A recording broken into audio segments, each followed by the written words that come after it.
So in this video, I'm going to share with you guys how I effectively manage my time. We all want to be more productive, finding ways to do more in less time, performing at our best at all times, while still spending time with family and friends, cooking, cleaning, working out, and just simply relaxing.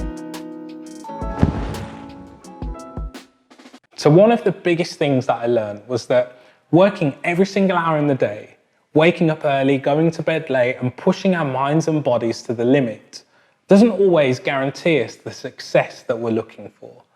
It's kind of a myth that we grew up believing that grinding away as hard as possible would solve all of our problems. Now, many of us are succeeding at working hard, but don't realize that we're actually failing at working smart, which leaves us feeling behind, disappointed with the progress, and always overwhelmed with how much more needs to be done. And this all stems from how we manage our time. So, is it possible to do more in less time and be healthier and happier whilst doing it? So here it is, my step-to-step guide on how I effectively manage my time for greater productivity. So the day ahead starts the night before. So at the end of each working day, I write my to-do list for the next day. I personally use a free online bullet journal system called Trello, which allows me to create separate lists for each area in my life, break down each of those tasks into bite-sized actions, prioritize each task, create my focus for the day, and check them off so that I can track my progress. Having everything organized like this relieves me of trying to remember. I then have greater confidence in my journey because I know exactly what I'm doing. And then I can sleep better at night. Follow your dreams by sleeping. This is simply just going to bed earlier, so between 9 and 10 p.m, which gives us around 8 to 9 hours of sleep. Now, there's another myth that says that we only need 6 hours of sleep, but it's been scientifically proven that 7 to 9 hours of sleep allows our minds and bodies to perform at its best. Now, generally, I'm a pretty good sleeper. As soon as I hit the pillow, I'm asleep. But like everyone, we have those sleepless nights. So a few things that work for me is to visualize myself running or sitting on the beach or even flying through space. And another technique is to actually focus my mind on my breathing pattern, allowing the past and the future to fall away as I relax. Listening to nature sounds and relaxing music can also help.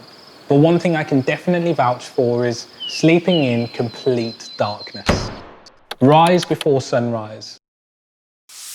So waking up at 6 a.m. Now, with the rest of the world asleep, it's already an achievement for you to get up at that time and start your day. And it can be difficult, but if you know your why, you go to bed early and you have your day planned the night before, everything just becomes so much easier. Now, before I get out of bed, one thing that I like to do is visualize the things that I'm about to do. And yes, that includes the big tasks, but it starts with the smaller tasks. And this is what I like to call chasing dopamine. So dopamine is a chemical that's released in the brain when you're about to achieve something or you're about to receive a reward.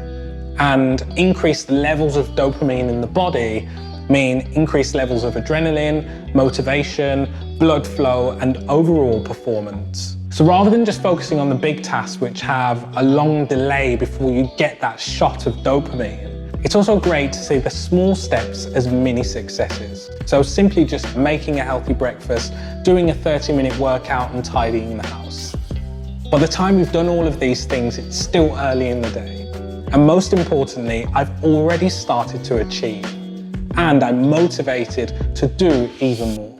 So understanding this theory around dopamine and its effects on the mind and body, I use this to my advantage with the bigger tasks too. So rather than focusing just on the end goal, which takes a long time to reach, I break down the big goals into bite-sized actions, transforming change into challenge. Just the thought of change screams out inconvenience and pain. So it's important to know our why. Why are we doing what we are doing? And if we have our why and believe in the why, then it's much easier to commit to a process. And also reconsidering our perception of change.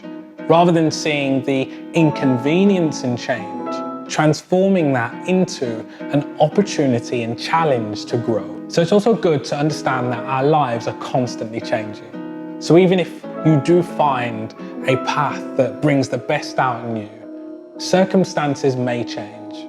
So it's good to have an open mind and be prepared to evolve to maintain that balance. So I hope you enjoyed this video of me sharing my techniques to effectively managing my time for greater productivity. But if you also have any ideas on how we can all manage our time more effectively, then let us know in the comments below.